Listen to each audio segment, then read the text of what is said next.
च भव्यं च सर्वं यश्चाधितिष्ठति स्वर्यस्य च केवलं तस्मै ज्येष्ठाय ब्रह्मणे नमः। यस्य भूमिः प्रमान्तरिक्षमुतोदरं दिवं यश्चक्रे मूर्धानं तस्मै ज्येष्ठाय ब्रह्मणे नमः। तस्मै ज्येष्ठाय ब्रह्मणे नमः।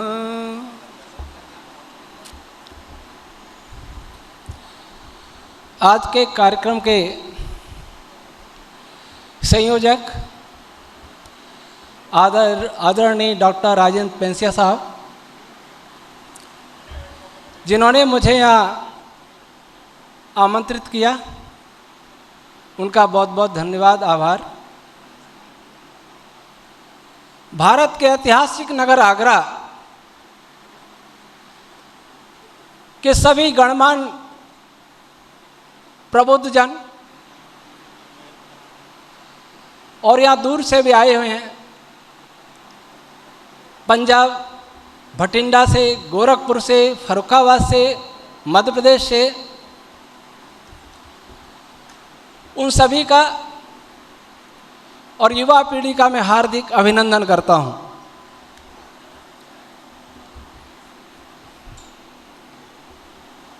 आज का विषय है डार्क मैटर और डार्क एनर्जी। पहले हम विचार करें, यह सृष्टि क्या है।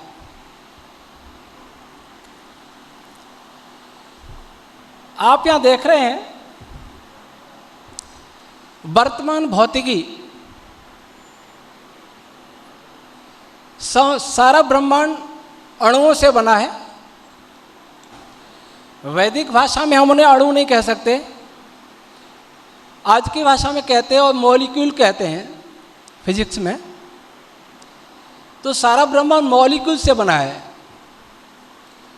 जितने भी लोकांतर हैं, गैलेक्सियां हैं, और मॉलिक्यूल किससे बना है? साइंस कहता है, साइंस एटम्स से बना। एटम्स किससे बने? इलेक्ट्रॉन, प्रोटॉन, न्यूट्रॉन्स और भी पार्टिकल्स हैं।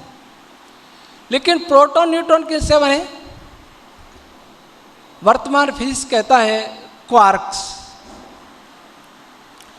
लेकिन क्वार्क के आगे क्या? यह प्रश्नवाचक है। पिछले लगभग 30 वर्ष में भौतिकी में कोई बड़ा आविष्कार नहीं हुआ है। थ्योरेटिकल फिजिक्स की बात कर रहा हूं। किसी पार्टिकल विशेष की खोज नहीं हुई है। कुछ स्ट्रिंग थ्योरिस्ट ये मानते हैं कि क्वार्क्स भी एक ऐसी एंटिटी से बने हैं, उसका नाम रखा स्ट्रिंग्स। लेकिन उस सिद्धांत को अभी तक सिद्धांत रूप नहीं दिया गया है। उसकी सार्वभौमिक मान्यता अभी नहीं हो पाई है। लेकिन अगर कोई स्ट्रिंग्स माने भी, बहुत सारे वैज्ञानिक तो स्ट्रिंग्स को कल्पना कहते हैं। लेकिन माने भी तो स्ट्रिंग से पहले क्या? आज का फिजिक्स जहाँ समाप्त होता है और हमारी वैदिक रश्मि थ्योरी प्रारंभ होती है।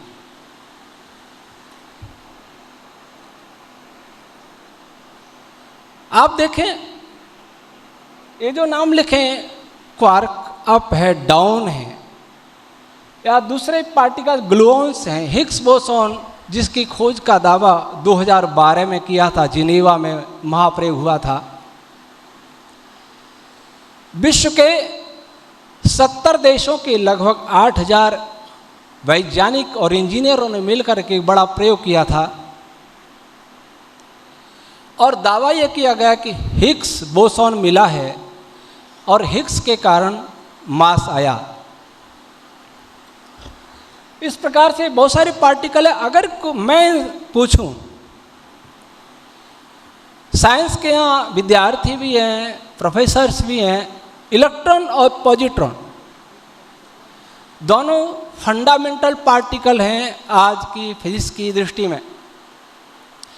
दोनों में मास बराबर है, दोनों में चार्ज बराबर है, लेकिन विपरीत है। अगर यहां प्रश्न उठे कि इलेक्ट्रॉन और पॉजिट्रॉन में अंतर क्या है, अप क्वार्क और डाउन क्वार्क में अंतर क्या है, इसको कोई नहीं जानता। अगर मैं कहूं एक लड्डू है नमकीन और एक है मीठा, और मैं पूछूं कि इनमें अंतर क्या है, तो वो कहेगा कि एक में नमक है और दूसरे में खांड है। अगर नमक और खांड, बाकी आटा घी तेल सब सेम है, अगर नमक और खांड का अंतर नहीं होता तो दोनों लड्डू के गुणों में भी कोई अंतर नहीं होता। इलेक्ट्रॉन में पॉजिटिव नेगेटिव चार्ज है, पॉजिट्रॉन में पॉजिटिव चार्ज है। इनके कंटेंट्स में क्या कोई अंतर है? क्या ये एक यूनिक पार्टिकल हैं अथवा इनकी कोई संरचना है, इनके कोई कंटेंट्स हैं? अगर दोनों ही एलिमेंट्री पार्टिकल हैं, इकाई हैं, इनके कंटेंट नहीं हैं, तो दोनों में कोई अंतर नहीं हो सकता। जो एक है, जो एलिमेंट्री है, जिसके बाद अन्य कोई रचना पदार्थ नहीं है, उनमें अंतर कभी नहीं हो सकता। कोई ऐसा है, कोई कंटेंट्स ऐसा है जो इलेक्ट्रॉन को पॉजिट्रॉन से अलग करता है, अप क्वार्क को डाउन क्वार्क से अलग करता है, फोटोन को प्रोटॉन को न्यूट्रिनो से अलग करता है। कोई है, कुछ है इनके अंदर। आज तक कुछ मिला नहीं और इन पर खोजा भी नहीं जा रहा, विचार भी नहीं किया जा रहा कि इनमें अंतर क्यों है। पार्टिकल और एंटी पार्टिकल, जैसे न्यूट्रिनो चार्ज नहीं है, मास बहुत कम है, लेकिन उसका भी एंटी पार्टिकल होता है, एंटी न्यूट्रिनो। फोटोन है, चार्ज नहीं है, और मास कहते हैं रेस्ट मास 0।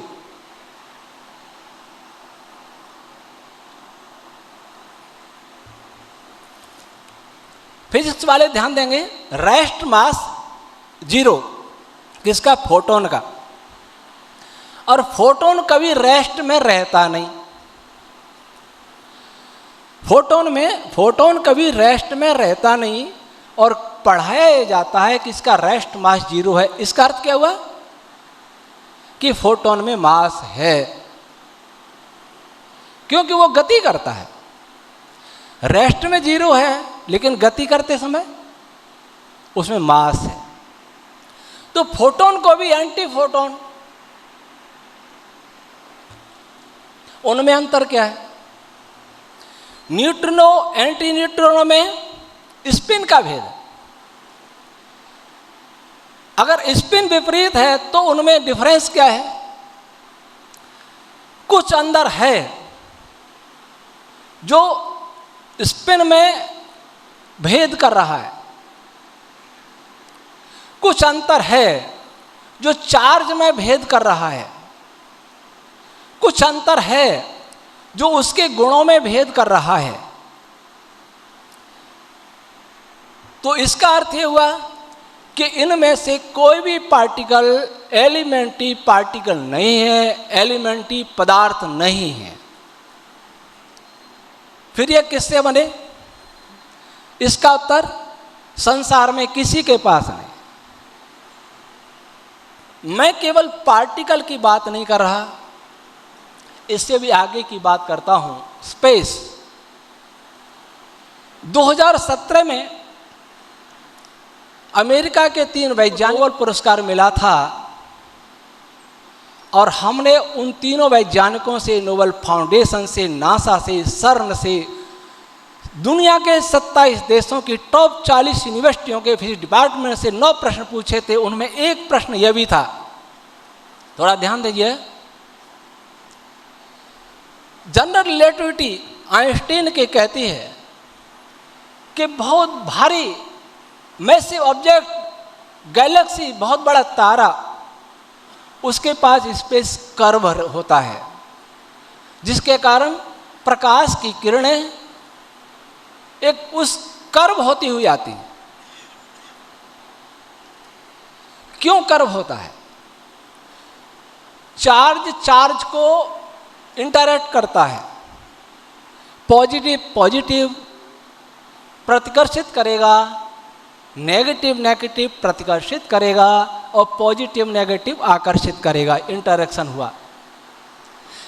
लेकिन चार्ज कभी न्यूट्रल को इंटरैक्ट नहीं करेगा। जब तक उसमें चार्ज नहीं हो तो उसको इंटरैक्ट नहीं करेगा। तारा बहुत बड़ा मास है, उसके अंदर देशी भाषा में वजन है, भारी है। वह स्पेस को क्यों इंटरैक्ट करता है? क्या स्पेस में भी मास है? हाँ, स्पेस में भी मास है, ये वैदिक रश्मि सिद्धांत कहता है। स्पेस में भी चार्ज है, इसलिए चार्ज भी स्पेस को इंटरैक्ट करता है। रिचर्ड पी फाइनमैन को पढ़िए। पॉजिटिव नेगेटिव आकर्षित क्यों होते हैं? स्पेस के इंटरैक्शन के कारण। स्पेस का इंटरैक्शन अनिवार्य है किसी भी फोर्स के लिए, तो स्पेस भी इटर्नल नहीं है। वैदिक रश्मि थ्योरी, वैदिक रश्मि थ्योरी क्या कहती है? सारा ब्रह्मांड जो दिखाई देता है अथवा नहीं दिखाई देता है, जो दिखाई दे सकता है, देता है अलग बात है, दे सकता है अलग बात है। आज नहीं देखा, कल देख सकते हैं, लेकिन कुछ ऐसा जिसको देखा ही नहीं जा सकता, वह सब वाइब्रेशन से बना है। उन वाइब्रेशन को वैदिक भाषा में कहते हैं रश्मि। वैदिक रश्मि सिद्धांत इस आर्यावर्त भारत में 5000 वर्ष पहले था, ऋषियों के समय, और 5000 वर्ष बाद कहें या 4000 वर्ष बाद कहें, कब लुप्त हुआ? महाभारत के बाद धीरे धीरे लुप्त हुआ। उसका हमने पहली बार खोज की है अपने ग्रंथ वेद विज्ञान आलोक, वैदिक रश्मि थ्योरी ऑफ यूनिवर्स। तो रश्मि किसको कहते हैं? एक ऐसा कंपन जो दूसरे कंपन को पैदा भी करता है, उसको नियंत्रित भी करता है, उसको कहते हैं कंपन। और इन्हीं कंपनों से स्पेस बना है, इन्हीं कंपनों से सभी पार्टिकल्स बने हैं, चाहे डार्क मैटर है, चाहे विजिबल मैटर है, और इन्हीं कंपनों से सारा बल कार्य कर रहा है। 4 बल मानते हैं ना वर्तमान भौतिकी में। हम वैदिक रश्मि सिद्धांत में 9 बल हैं, जिनमें आपके 4 बल 2 बलों में शामिल हो जाते, समाहित हो जाते हैं। अर्थात वर्तमान विज्ञान के अतिरिक्त हम 7 बलों को और बताते हैं। वे सभी बल रश्मियों का परिणाम है, कंपन्स का परिणाम है। समूची सृष्टि वाइब्रेशन से बने। आगे निकोला टेस्ला, ये वर्तमान वैज्ञानिक हैं, इनका कथन या इसलिए उद्धृत किया कि आपको लगे कि हाँ कोई वैज्ञानिक भी ऐसा कहता है। चलिए,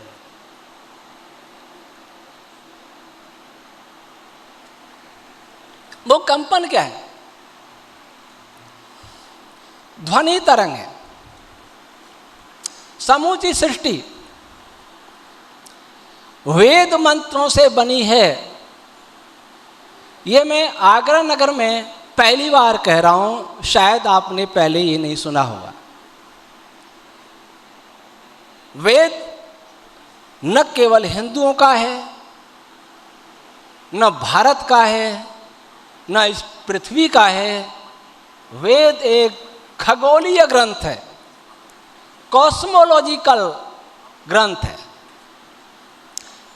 वेद से कैसे बना? वेद पाठी, जो परंपरा से वेद पाठी ब्राह्मण हैं, दक्षिण भारत में ज़्यादा हैं, वो जिस प्रकार से सस्वर वेद पाठ करते हैं, उस प्रकार की तरंगों से, उस प्रकार की ध्वनि तरंगों से ही समूचा ब्रह्मांड बना है। ये हम संक्षेप में बताएंगे क्योंकि हमें डार्क की बात ज़्यादा करनी है। आगे, ध्वनि के 4 रूप होते हैं। मैं जो बोल रहा हूं, आपके कान तक जो साउंड वेव जा रही है, वो प्रेशर के रूप में जा रही है कान के पर्दे तक। उसका नाम है वैखरी वाणी। कान के पर्दे ने मस्तिष्क के एक केंद्र विशेष तक उस ध्वनि को भेजा इलेक्ट्रिक सिग्नल के रूप में, वो है मध्यमा वाणी। मस्तिष्क के उस केंद्र से जो ध्वनि है, जो शब्द हैं, वर्ण हैं, वो मन, माइंड, वहाँ तक जो जाती है वाणी, उसका नाम है पश्यंती। और आत्मा, जो आत्मा मन के द्वारा जिस वाणी को सुनता है, उसका नाम है परा। समूचा ब्रह्मांड परा पश्यंती रूप में वेद मंत्रों से बना हुआ है। अगर हमारे पास कोई ऐसी टेक्नोलॉजी होती कि हम पश्यंती वाणी को सुन पाते, परावाणी को सुन पाते, तो हमें इन दीवारों के मॉलिक्यूल से, इन प्रकाश की किरणों से जो फोटोन आ रहे हैं किरणों के रूप में, उन किरणों से, सूर्य की किरणों से, चंद्रमा की चांदनी से, समुद्र की लहरों से, वायुमंडल में गति करते हुए मॉलिक्यूल से वेद के मंत्र सुनाई देते। लेकिन हमारे पास कोई ऐसी तकनीक नहीं है कि हम परा और पश्यंती को सुन सकें।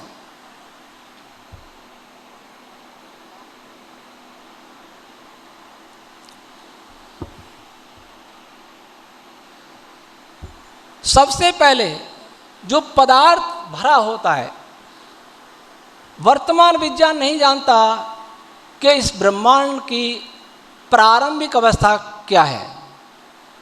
इनिशियल स्टेट ऑफ यूनिवर्स, इसको कोई नहीं जानता। बिग बैंग मॉडल कुछ कहता है, इटर्नल यूनिवर्स थ्योरी कुछ अलग कहती है। जितनी भी थ्योरी हैं, उनमें कोई भी ये नहीं जानता कि सबसे पहले क्या था, जबकि यह प्रश्न सबसे महत्वपूर्ण है। जब तक सबसे पहले क्या था ये पता नहीं होगा, तब तक हम सृष्टि विज्ञान को या किसी भी विज्ञान को नहीं समझ पाएंगे।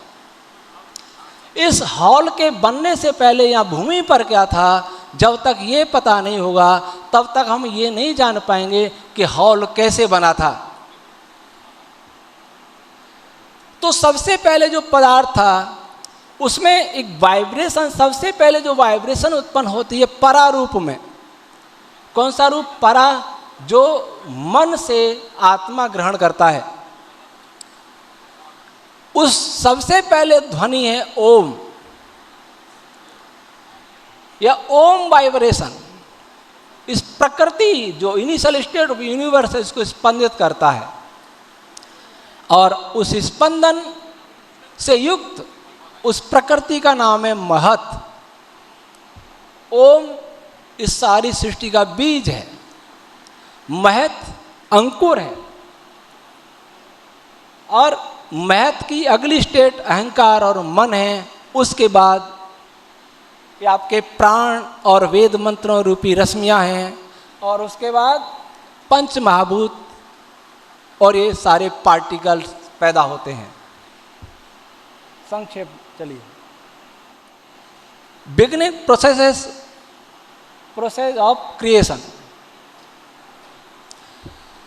जैसे कंप्यूटर में टाइप करते हैं तो जैसे जो भी अक्षर दबाएंगे वो पहले अंदर अव्यक्त था, व्यक्त हो जाता है, वैसे परा ओम रश्मि उस प्रकृति में, प्रकृति अक्षर रूप ध्वनि, परा ध्वनियों का भंडार है, उसको ये व्यक्त रूप में लाती है। तो सबसे पहले ओम व्यक्त हो जाता है और उस प्रकृति का नाम महत हो जाता है। चलिए आगे। अब प्रश्न आता है कि सबसे पहले जो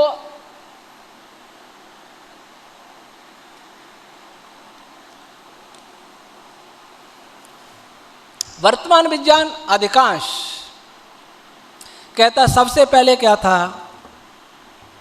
zero volume, infinite density, infinite mass, infinite temperature, infinite energy. और हम क्या कहते हैं, महाभारत में भगवान शिव और भगवान ब्रह्मा, इन्होंने प्रकृति के बारे में, इनिशियल स्टेट ऑफ यूनिवर्स के बारे में, उस पदार्थ के बारे में जिससे ब्रह्मांड बना है, अनंत आयतन, उल्टा चल रहे हैं। विज्ञान कहता है जीरो आयतन, हम कहते हैं अनंत आयतन। विज्ञान कहता है इनफाइनाइट एनर्जी, हम कहते हैं जीरो एनर्जी, अनंत अंधकार। वो कहते हैं इनफाइनाइट मास, हम कहते हैं जीरो मास। बिल्कुल ताप नहीं, एक रस, कोई फ्लक्चुएशन नहीं, पूर्ण निष्क्रिय, कोई क्रिया नहीं, कोई हलचल नहीं, कोई गति नहीं, कोई प्रकाश नहीं, कोई बल नहीं, कोई ध्वनि नहीं, कोई चार्ज नहीं, इतने सारे गुण हैं। यह है इनिशियल स्टेट ऑफ यूनिवर्स के इस प्रकार का होता है। चलिए, सदैव संरक्षित।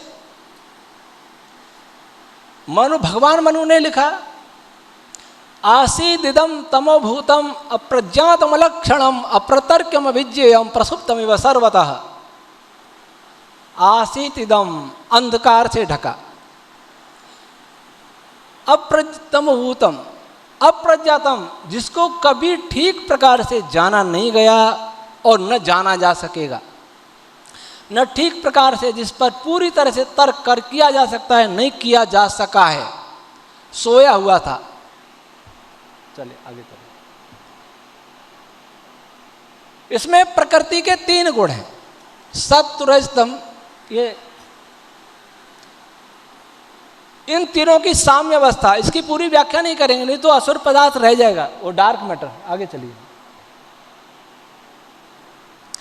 प्रकृति में के 3 गुणों में सत्व रज तम, जिनमें 2 गुण जब एक्टिवेट होते हैं ओम रश्मि के द्वारा, सत्व और रज, उस अवस्था का नाम है काल, जिसको आप कहते हैं टाइम।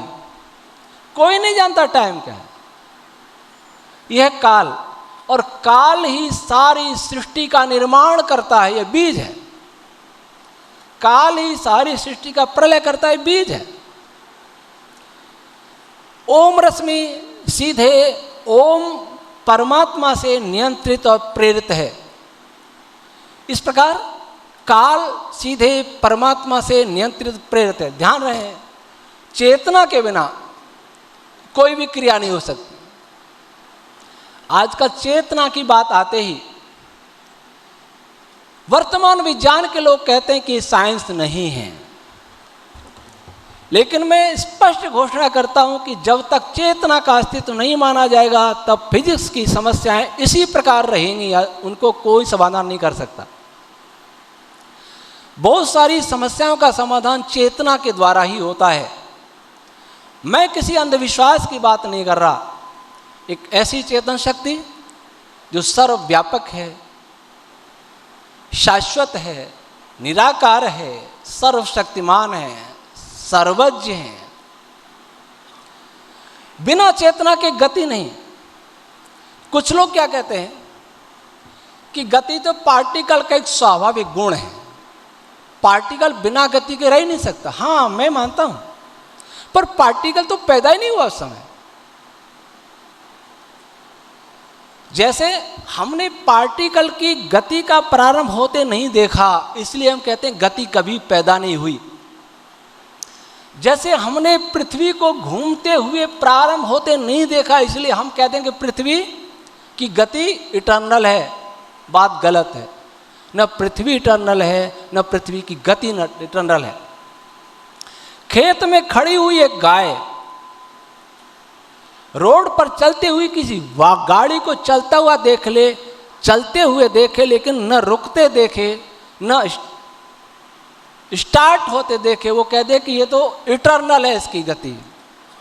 और न उसने कार बनते देखी, न कार बिगड़ते देखी, वो यही कहेगी कि कार भी इटर्नल, इसकी गति भी इटर्नल।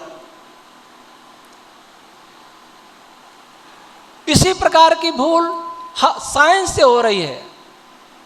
जो उसने बनते नहीं देखा, जिस क्रिया का प्रारंभ नहीं देखा, जिस क्रिया का अंत नहीं देखा, उसको कह देता है कि इटर्नल है। पदार्थ भी इटर्नल है, उसका गति गुण भी इटर्नल है, उसकी सारी प्रॉपर्टीज इटर्नल है। साइंस में जब तक ऊहा और तर्क नहीं होंगे, तब तक साइंस गलत निष्कर्ष निकालता ही रहेगा। मैं उनकी चर्चा यहां नहीं कर पाऊंगा क्योंकि विषय दूसरा है। महत सारी सृष्टि में पश्चंत ओम रश्मियां तीनों गुणों को जब प्रकट करती हैं, उसका नाम है महत। उसका अगला स्टेट अहंकार, अगला स्टेट मन। चलिए,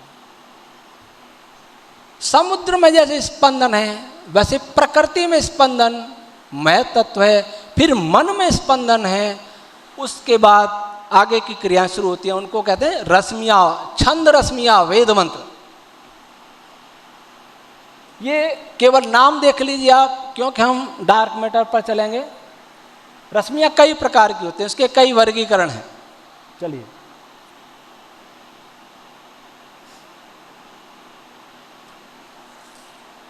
आगे चलिए।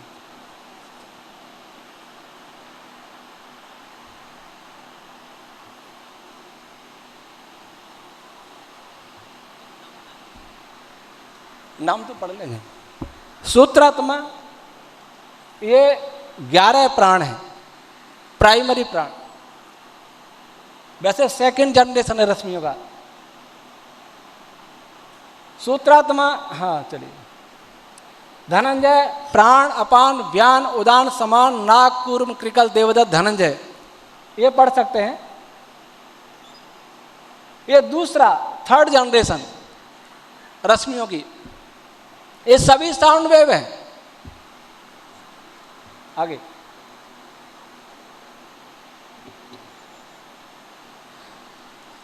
और आगे छंद रश्मियां, जैसे आप गायत्री मंत्र बोलते हैं, यह गायत्री छंद है। बहुत सारी छंद रश्मियां हैं, वो मनस्तत्व में वाइब्रेशन, उनका नाम है छंद रश्मियां। चलिए, छंद रश्मियों के अनेक प्रकार हैं। ये 3, पहला वर्गीकरण, चलिए दूसरा वर्गीकरण, अगला वो दूसरा वर्गीकरण था, उसका वापिस ये वर्गीकरण। इसमें देखिए आप 5वां बिंदु पर ध्यान दीजिए, आसुरी। इस पर आज ये मुख्य है आज का विषय।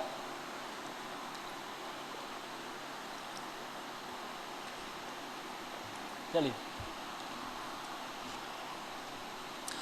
सारी सृष्टि में वेद मंत्र गूंज रहे हैं, इसलिए सारी सृष्टि परमात्मा का संगीत है। इसलिए वेद में स्वयं क्या लिखा, पश्यदेवस्य काव्यम न ममार नजीर्यते।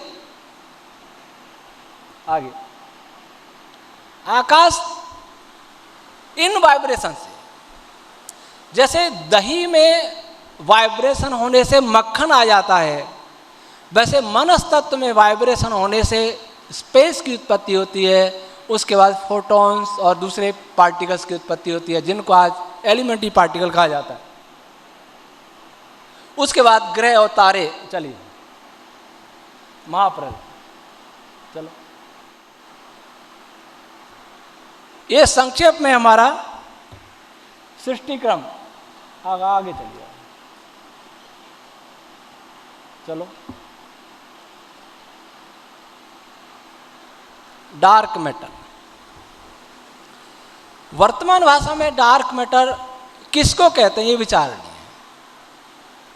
इसके विषय में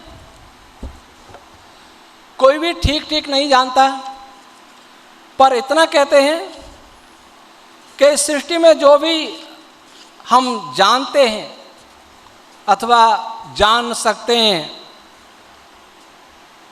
वह केवल 5% है।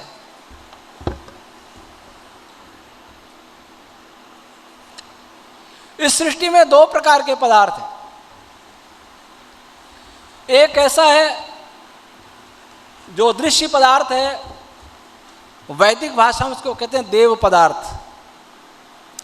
एक पदार्थ है वह अदृश्य पदार्थ है, उसको कहते हैं असुर पदार्थ। लेकिन वर्तमान साइंस जिसको डार्क मैटर कहता है, डार्क एनर्जी कहता है, उसमें और असुर पदार्थ में बहुत अंतर भी है।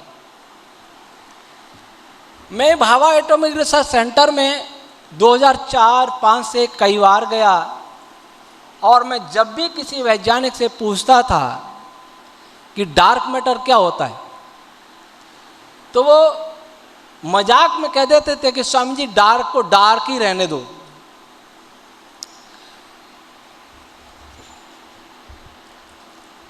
जो उन्हें, इनके अनुसार जो उन्हें दिखाई नहीं दे सकता है, जो इलेक्ट्रोमैग्नेटिक वेव से इंटरैक्ट नहीं करता है, वह डार्क मैटर है, डार्क एनर्जी है। इस प्रकार इस परिभाषा पर ध्यान दें तो बहुत सारा पदार्थ स्पेस से पहले जो बना है या स्पेस से पहले जो बना है अथवा स्पेस तक, मनस तत्व, उससे पहले अहंकार तत्व, उसके पहले मय तत्व, उसके पहले प्रकृति, और फिर बना स्पेस, और बीच में बहुत सारी छंद रश्मियाँ, प्राण रश्मियाँ, ऋतु रश्मियाँ, मास रश्मियाँ, ये कुछ भी, इनमें से कोई भी पदार्थ वर्तमान साइंस की दृष्टि में इलेक्ट्रोमैग्नेटिक वेव्स से इंटरैक्ट नहीं करते। लेकिन अगर कोई कहता है कि इलेक्ट्रोमैग्नेटिक वेव से इंटरैक्ट नहीं करता ऐसा कोई पदार्थ है, तो वो आधा सत्य है। संसार में कोई भी पदार्थ ऐसा नहीं है जो इलेक्ट्रोमैग्नेटिक वेव से इंटरैक्ट नहीं करे। हर पदार्थ में इंटरैक्शन है, क्योंकि हमने केवल 4 बलों को माना है, जो वैदिक दृष्टि से केवल 2 बल हैं, जिनको 9 फोर्स का पता, 7 फोर्स का पता ही नहीं है। वो कैसे कह सकते हैं इंटरैक्शन नहीं होता है? Electromagnetic force, weak force, strong force और ग्रेविटेशनल फोर्स।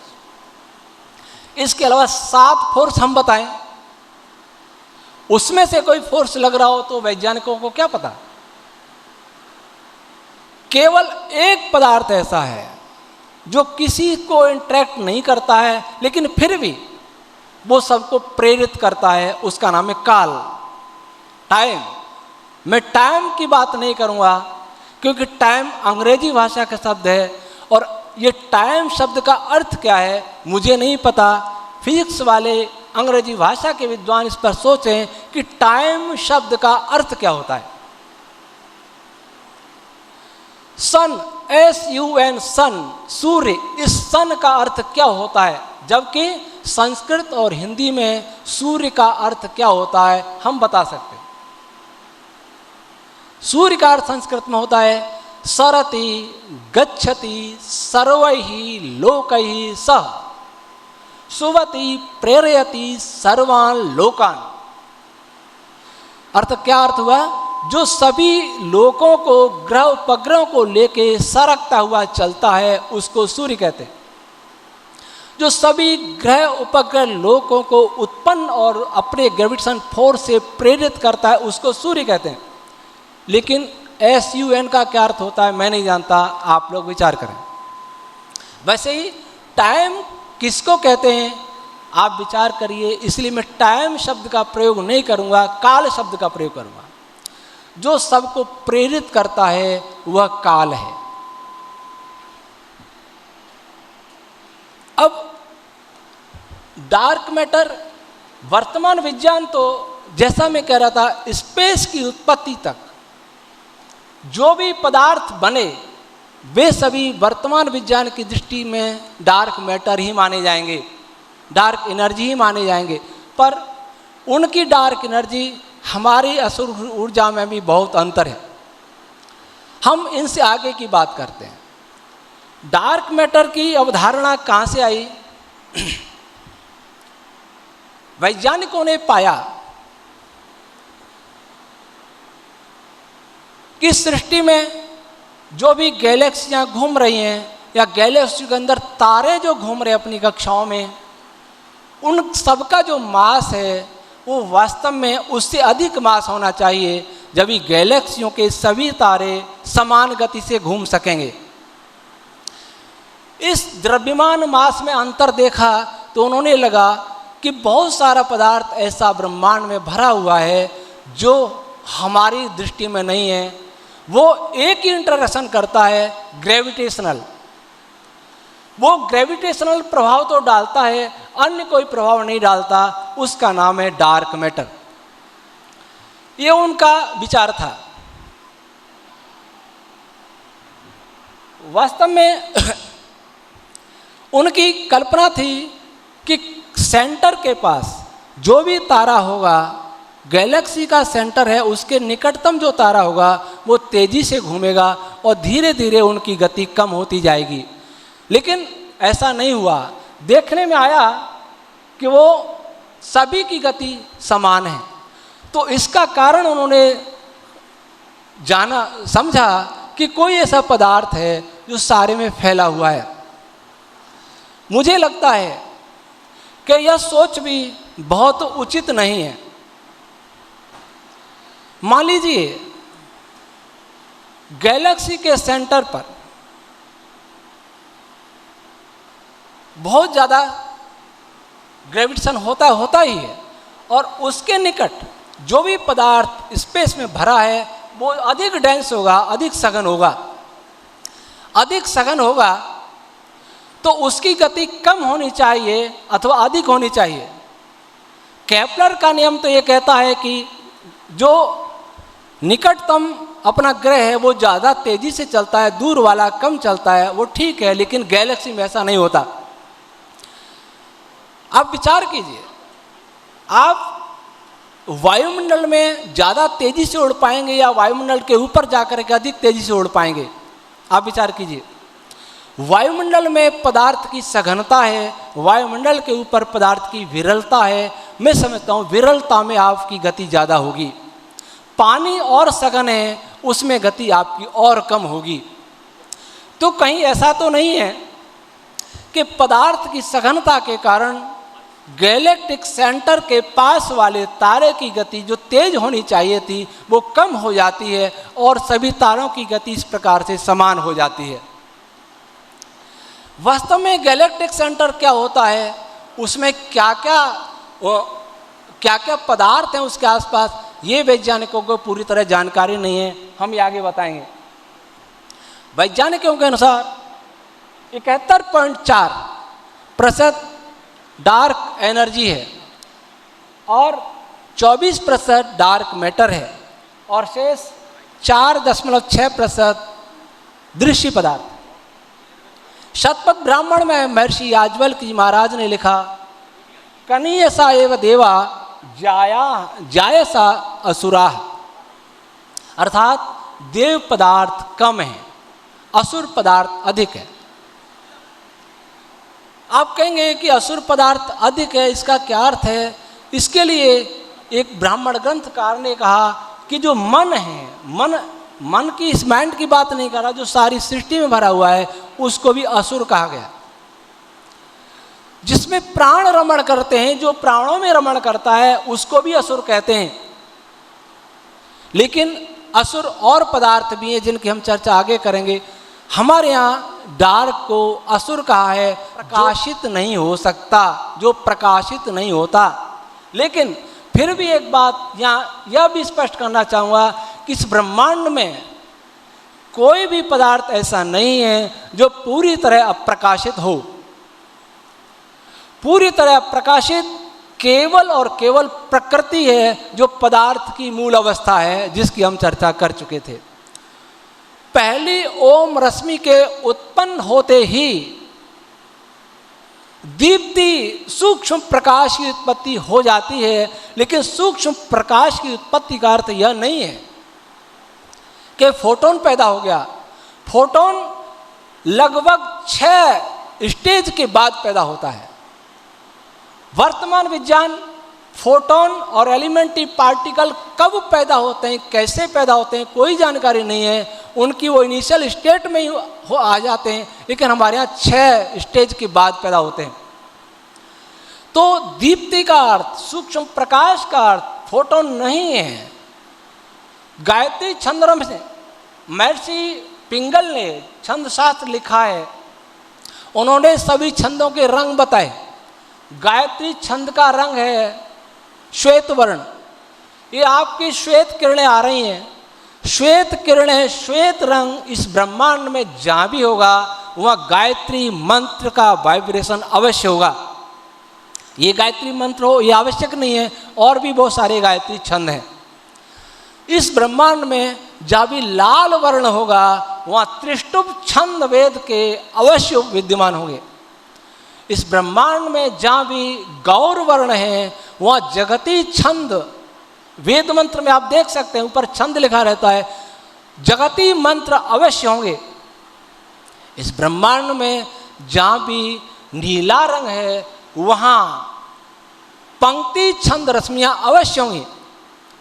अब वहाँ फोटो नहीं है। रंग कैसा होता है हम नहीं बता सकते यहाँ, लेकिन रंगों का एक विज्ञान है। रंग वास्तव में होता क्या है। फोटोन ये रेड है, ये ब्लू है, या जो भी है, ये कैसे है, इसका कारण क्या है। बहुत सारी छंद रश्मियाँ ही इसका कारण है, जो फोटोन से बहुत पहले की बात। What is dark matter? Scientist कहते हैं कि डार्क मैटर क्या है, हम इसको अच्छी तरह से नहीं जानते।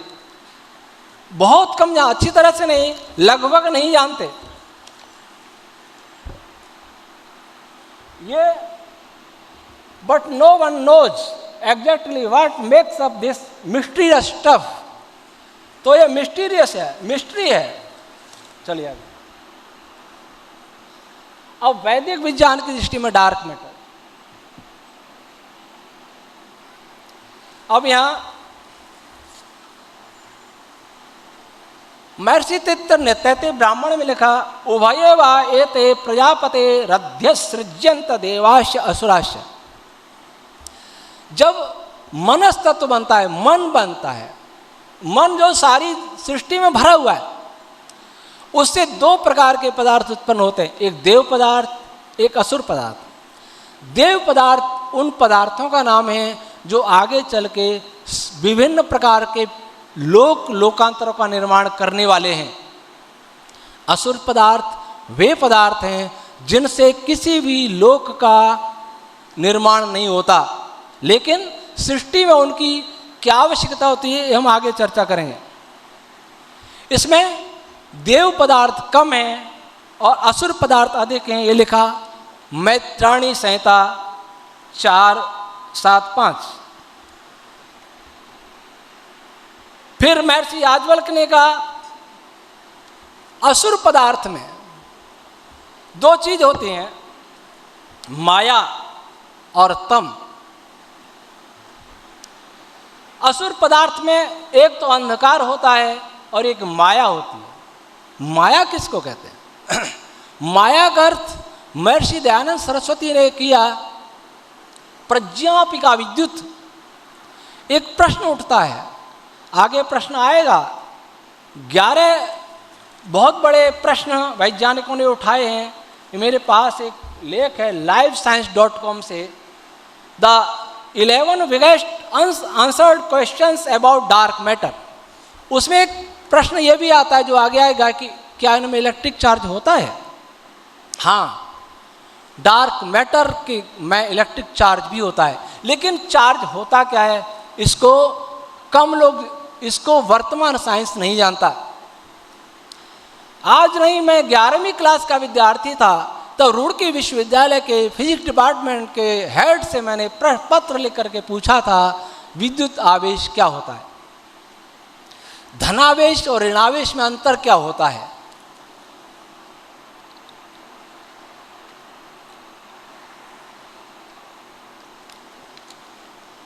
ये सबसे पहले कैसे पैदा होते हैं, इनमें आपस में ये पॉजिटिव है, ये नेगेटिव है, दोनों आकर्षित कर रहे हैं।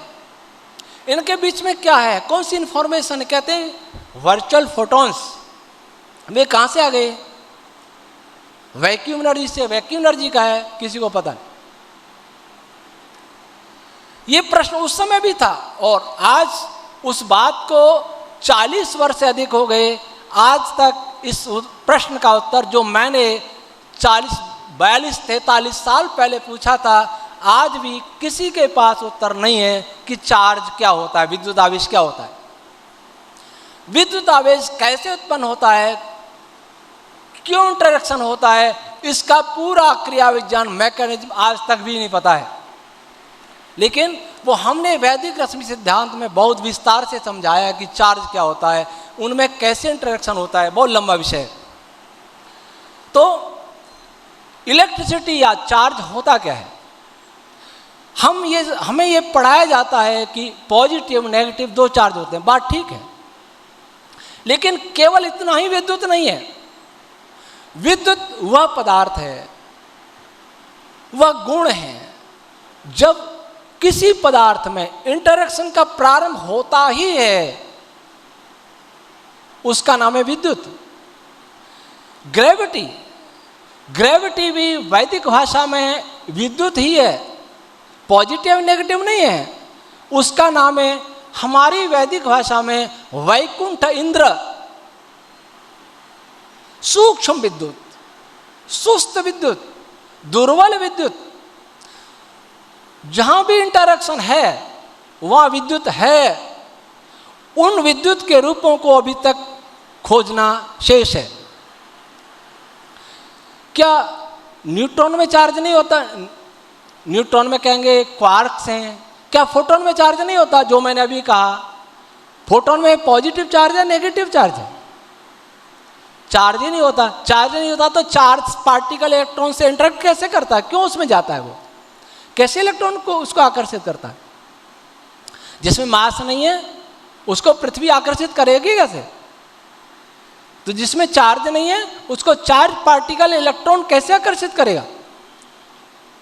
जिसमें चार्ज नहीं है वो कैसे स्पेस को डिस्टॉर्ट करेगा।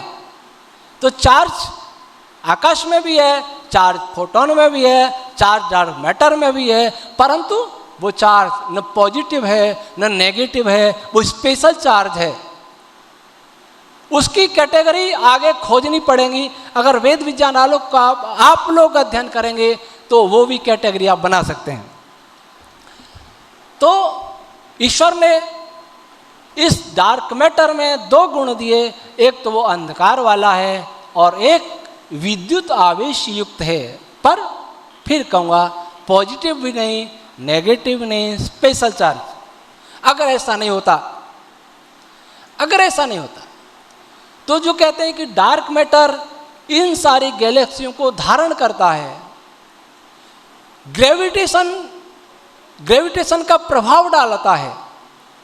प्रभाव तो जब ही डालेगा जब वो किससे इंटरेक्शन करेगा। इंटरेक्शन करना ही विद्युत का गुण है, विद्युत की पहचान है।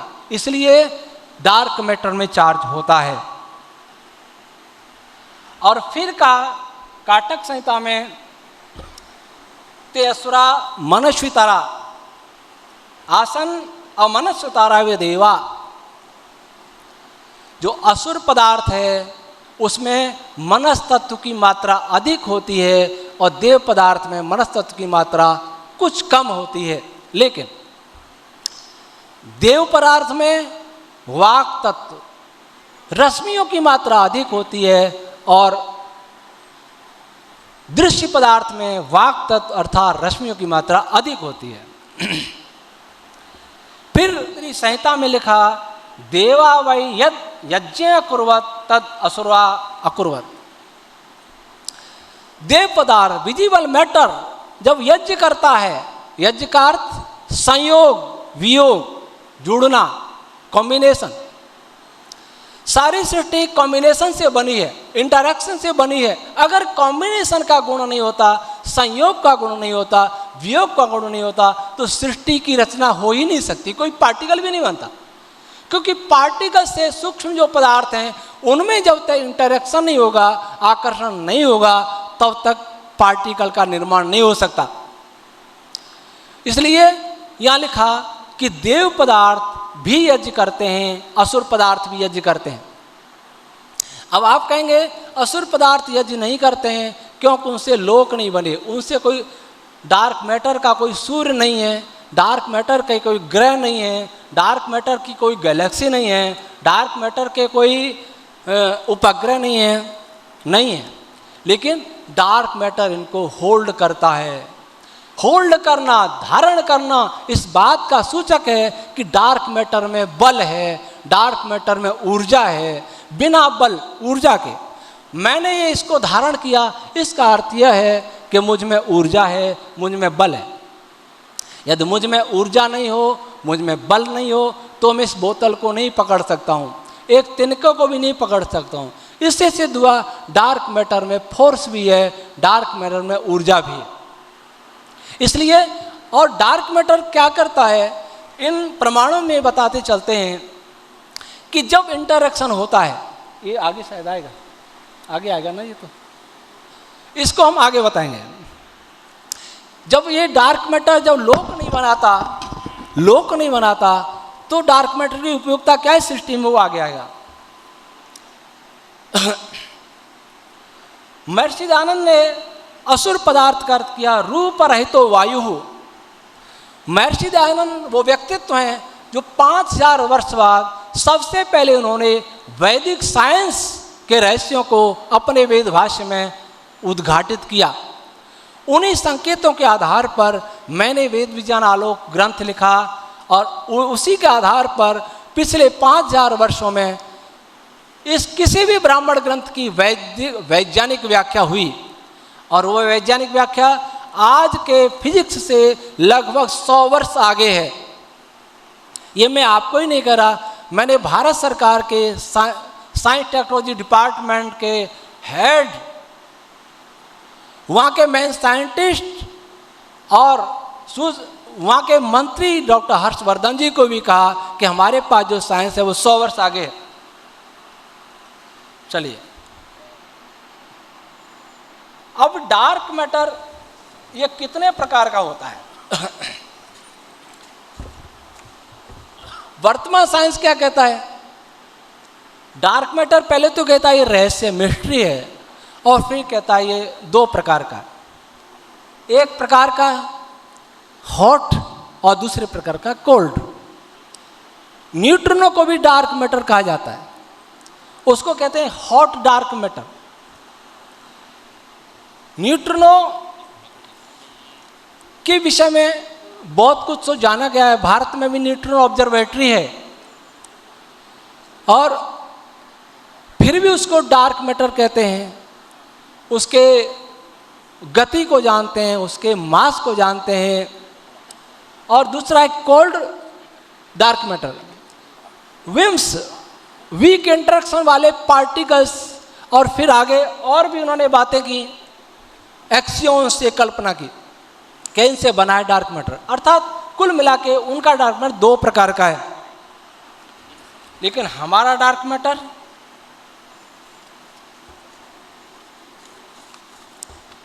हमारा डार्क मैटर 9 प्रकार का है। एक एक के विषय में बताएंगे। 11 प्रकार का। अत्रिण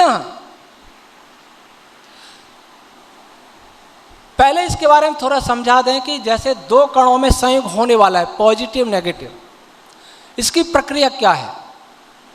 जैसे इनको निकट लाया जाएगा तो बीच में डार्क मैटर उत्पन्न हो जाता है, और डार्क मैटर का मुख्य गुण है प्रतिकर्षित करना। इन दोनों ही कणों को प्रतिकर्षित करेगा, दूर हटाएगा। फिर क्या होगा, वहाँ कुछ रश्मियाँ ऐसी उत्पन्न हो जाएंगी जो उस डार्क मैटर से संघर्ष करेंगी, वो बाद में आएगा। वो डार्क मैटर नष्ट होकर के, नष्ट नहीं होता, टुकड़े टुकड़े होकर के स्पेस में मिल जाएगा, उसके बाद ही उनमें इंटरेक्शन हो गया और वर्चुअल फोटॉन्स तभी काम कर पाएंगे, नहीं तो नहीं कर पाएंगे। तो कुछ डार्क मैटर, ये पहला प्रकार डार्क मैटर क्या करता है, ये बाधा नहीं डालता, संयोग करने वाले कणों को खा जाता है, अपने में ऑब्जर्व कर लेता है, उसको कहते हैं अत्रिणा। दूसरा रक्षांशी, दूसरा डार्क मैटर का नाम है रक्षांशी। यह वह डार्क मैटर है जो संयोग करने वाले कणों को नष्ट कर देता है, उस पर प्रहार करके वो खत्म हो जाता है। इस ब्रह्मांड में ये 11 प्रकार का डार्क मैटर सब जगह काम कर रहा है। तीसरा है पापमा। पापमा उस प्रकार का डार्क मैटर है, रक्षांशी कैसा है, जैसे दो व्यक्ति दोनों आपस में मिलने के लिए आ रहे हों, तो रक्षांशी क्या करेगा, दोनों को मार देगा या एक को मार देगा। तीसरा आया पापमा। पापमा क्या करता है, दौड़ते हुए दो व्यक्ति मिल रहे हों, दो मित्र मिल रहे हों, तो उनको एक टांग मार के गिरा देगा या धक्का मार के दूसरी तरफ भेज देगा, उसको कहेंगे पापमा। तीसरा है मयु। यह ऐसा है जो प्रक्षेपक बल जिसमें बहुत होता है, जो दूर फेंक देता है। अच्छा, पहले मैं आपसे कुछ प्रश्न करूंगा कि क्या आपको ये समझ में आ रहा है विषय?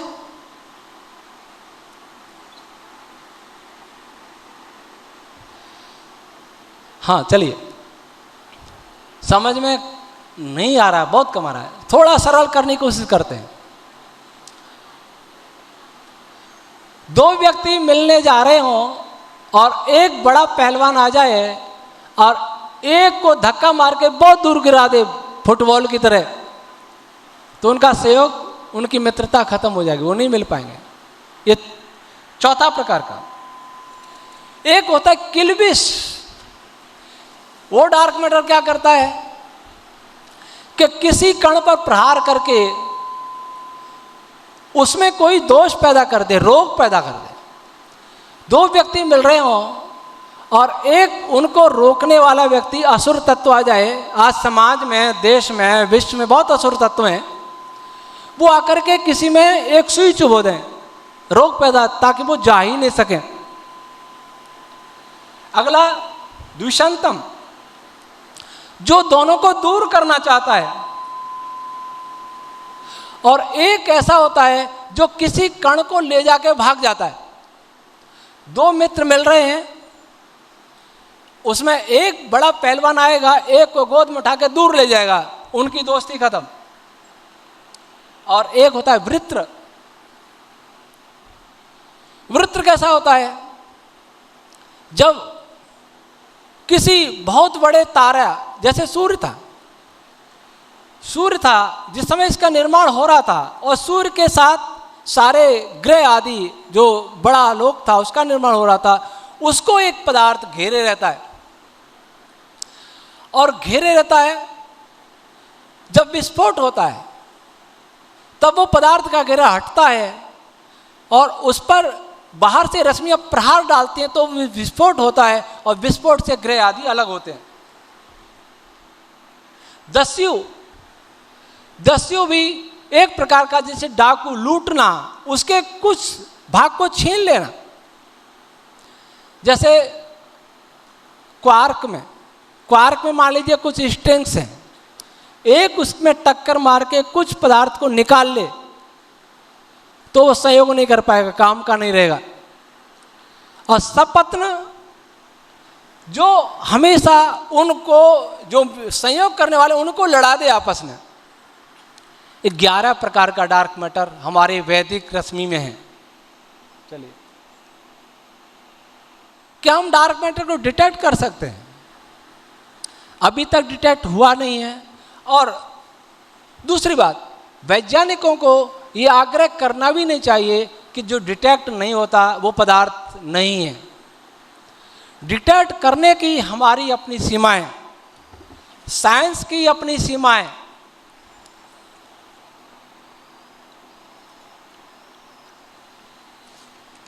अगर एक बालक किसी आम के पेड़ से फल तोड़ना चाहता है और वो फल तक नहीं पहुंचता, वो कहते हैं इस पे आम है ही नहीं, ये बात ठीक नहीं है। जो डिटेक्ट नहीं होता वो पदार्थ ही नहीं है, ऐसा कहना गलत है। डार्क मैटर के कणों में, डार्क मैटर के कणों में जो भी रश्मियां होती हैं वो अधिक सघन नहीं होता है। विजिबल मैटर के पार्टिकल्स हैं वो अधिक डेंस होते हैं, अधिक सघन होते हैं, इसलिए इनको डिटेक्ट करना अपेक्षाकृत सरल होता है। डार्क मैटर को डिटेक्ट करना कठिन होता है, अभी तक नहीं हुआ है और शायद हो तो सकता है।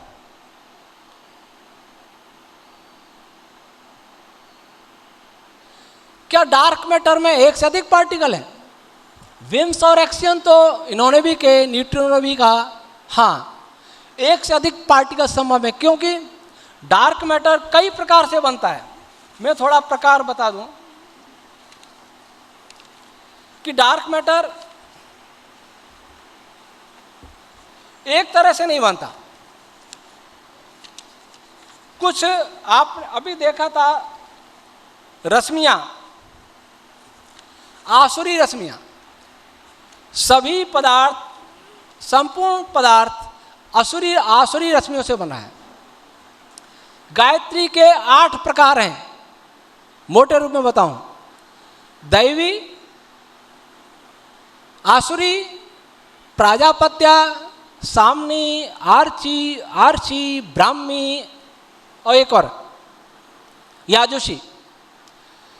तो आसुरी रश्मियों से जो भी पदार्थ बना है वह सारा डार्क मैटर, डार्क एनर्जी का रूप है। लेकिन कुछ स्थितियों में जो पदार्थ दैवी पदार्थ है, विजिबल मैटर जिसको वैदिक भाषा में कह सकते हैं, वो भी आसुरी पदार्थ बन जाता है, डार्क मैटर, डार्क एनर्जी बन जाती है। ऐसी छंद रश्मियां जो मन से प्रेरित होती हैं, मनस्तत्व जिससे वो बनी है, वह विजिबल पदार्थ बनता है।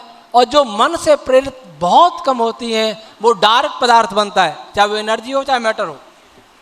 दूसरा, जैसे कोई गायत्री मंत्र है, उसमें धियो योनः प्रचोदयात अंतिम पाद है, उसमें से प्रचोदयात शब्द अलग निकल जाए तो तत्सवितुर्वरेण्यम भर्गो देवस्य धीमहि धियो योनः, इतना मंत्र रह जाए तो इतना मंत्र डार्क पदार्थ बनाएगा, देव पदार्थ नहीं बनाएगा। इस प्रकार भी दृश्य पदार्थ अदृश्य पदार्थ में बदल जाता है। जब किसी पदार्थ का निर्माण होता है तो बहुत सारे वाइब्रेशंस हैं, उनको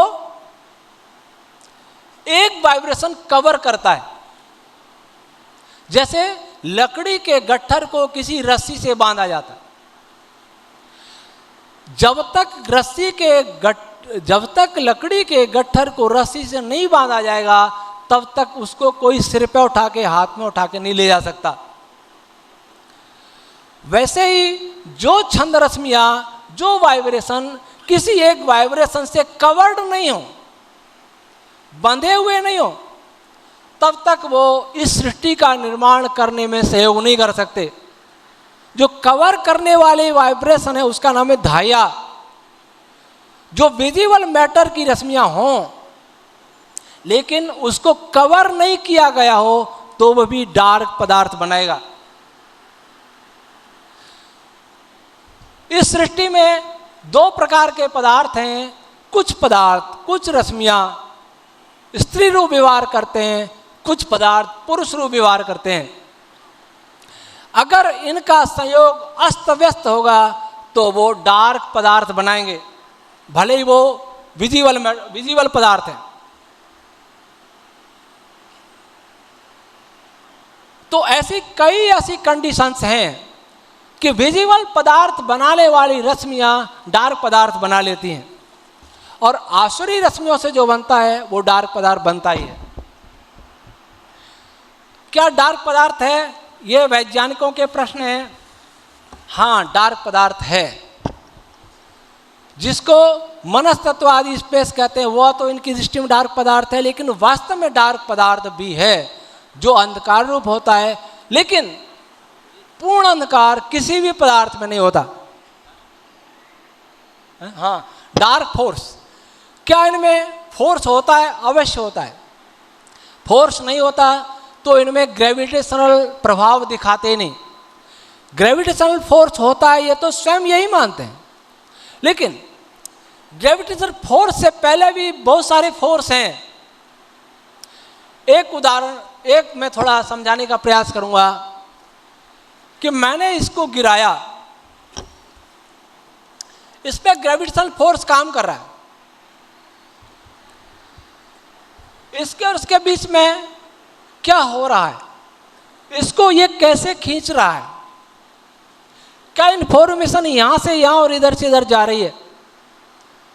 क्या कोई जानता है? कहते हैं हाँ। वो क्या कहते हैं? आज तो स्पेस कर्व हो गया, कर्व हुआ इसलिए गिरा, कर्व नहीं होता तो नहीं गिरता। अब मैं पूछूं कर्व क्यों हुआ? फोर्स पहले या कर्वेचर? मैंने इसको कर्व किया, मैंने बल लगाया तो कर्व किया, कर्व हुआ। बल नहीं लगाया तो नहीं था। तो कर्वेचर पहले कि फोर्स? बोलिए। कर्वेचर, मैंने इसको मोड़ा तो मुड़ना पहले हुआ या मेरा बल लगाना पहले हुआ? मेरा बल लगाना पहले हुआ। तो स्पेस कर्व किसके कारण हुआ? फोर्स पहले है, कर्व बाद में। तो गिरा है, स्पेस कर्वेचर के कारण नहीं गिरा है, फोर्स के कारण गिरा है।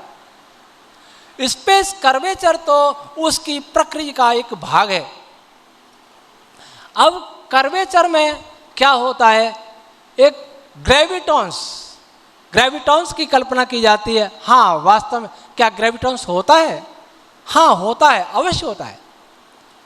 वर्चुअल फोटोन जिसको कहते हैं, पॉजिटिव नेगेटिव चार्ज में वर्चुअल फोटोन होता है। हाँ, होता है, लेकिन वो वर्चुअल नहीं होता, वो एक्चुअल फोटोन होता है, लेकिन टेम्पररी होता है।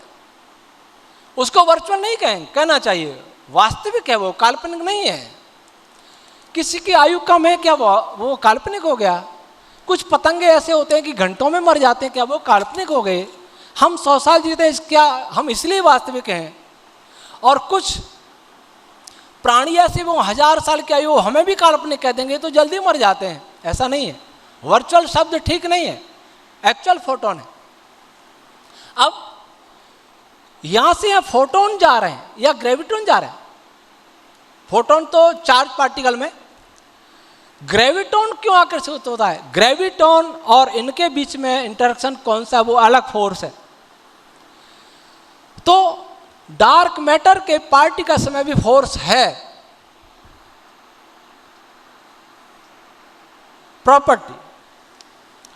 प्रॉपर्टी मैंने बहुत सारी बताई कि डार्क मैटर इस सृष्टि को धारण करता है।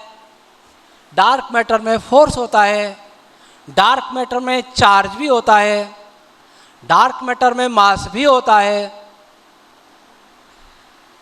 इसलिए फोर्स के कारण गैलेक्सियों को धारण कर रहा है। Dark matter exist in every Galaxy. कुछ लोग मानते हैं कि सभी गैलेक्सियों में डार्क मैटर नहीं है, लेकिन ऐसा नहीं होना चाहिए। डार्क मैटर सब जगह है। वैदिक डार्क मैटर में असुर पदार्थ कहूंगा, असुर पदार्थ सर्वत्र है। जहां भी सृष्टि है वहां असुर पदार्थ है, जहां भी सृष्टि है वहां देव पदार्थ है। गैलेक्सी वास्तव में कैसे बनती है, कैसे उसमें करोड़ों तारे, अरबों तारे कैसे रहते हैं, ये हमारी वैदिक रश्मि थ्योरी का चित्र है। बीच में गैलेक्टिक सेंटर है, उसके बाद आप देख रहे होंगे 10 है। ये विभिन्न रीजन है, इसमें क्या क्या पदार्थ हैं ये लिखा हुआ है। इनसे एक बहुत बड़ा फोर्स पैदा होता है, इसमें भी बहुत बड़ा मास है। इसमें कुछ पदार्थ डार्क है तो कुछ पदार्थ विजिबल मैटर का है। लेकिन केवल 10 नहीं है, 10 के अंदर ये 6 लेयर्स फिर हैं। कुल मिला के गैलेक्सी के बाहर 17 स्तर होते हैं, लेयर्स होती हैं। उसके बाद गैलेक्सी का पहला तारा, गैलेक्सी के केंद्र से पहला तारा घूमना प्रारंभ करता है। ये लेयर्स सारी गैलेक्सी को या गैलेक्टिक सेंटर को बहुत बड़ा बल देते हैं और उसका मास भी बहुत ज्यादा बढ़ जाता है। इसमें इस मास का बहुत बड़ा भाग वर्तमान वैज्ञानिक असुर डार्क मैटर में मान सकते हैं। चलिए,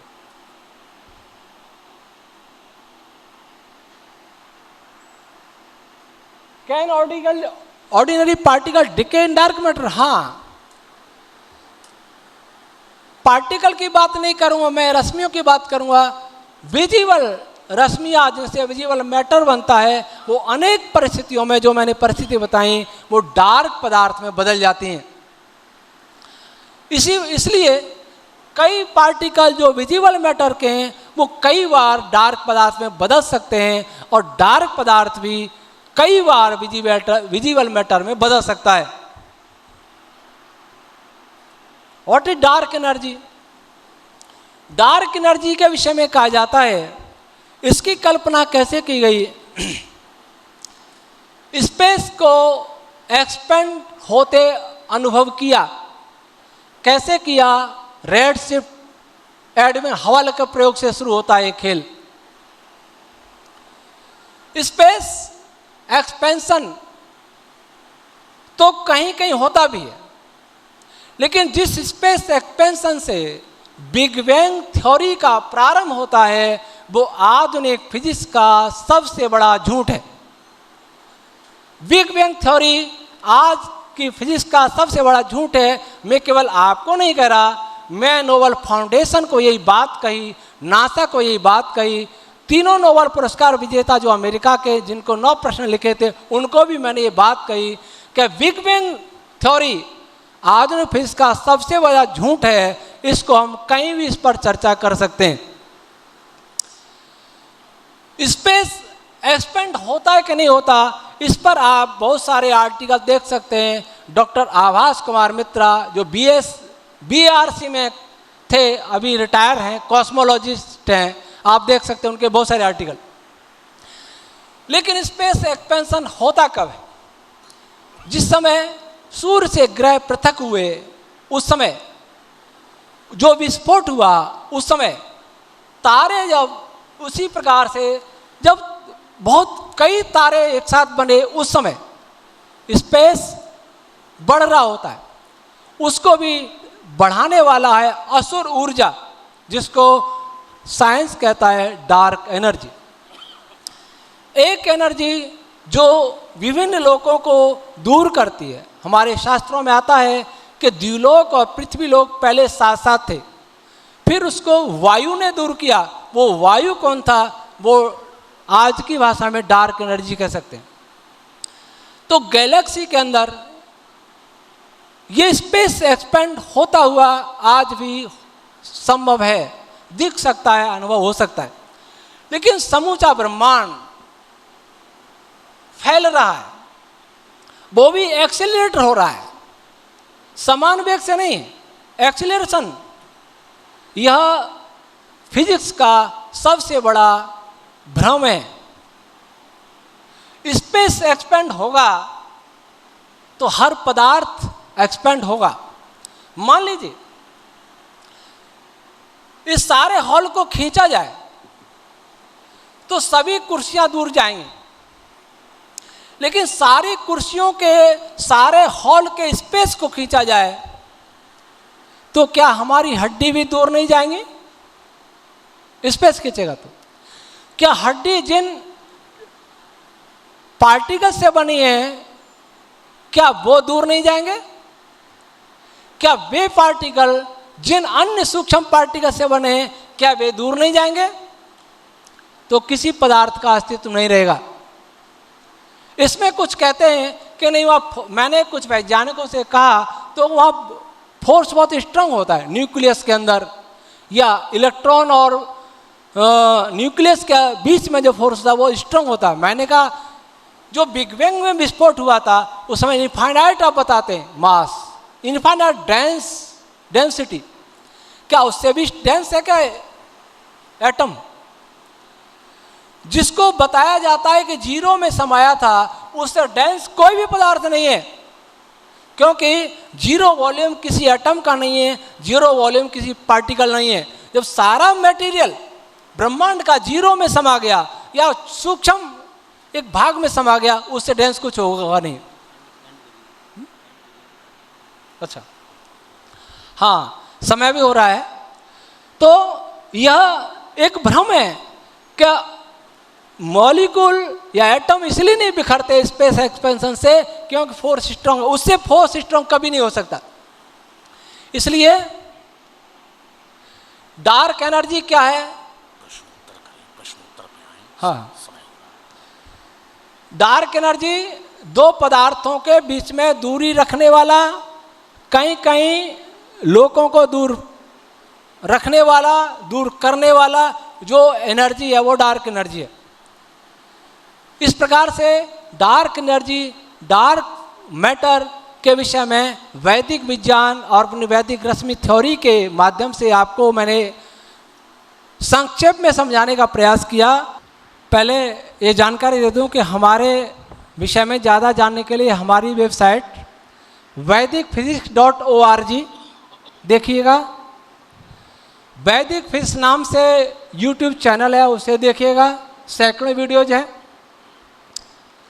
और हमने अभी राजस्थान के सिरोही जिले में आर्यावर्त वैदिक विज्ञान ये बनाने के लिए शिलान्यास किया है श्री रामनवमी के पावन अवसर पर।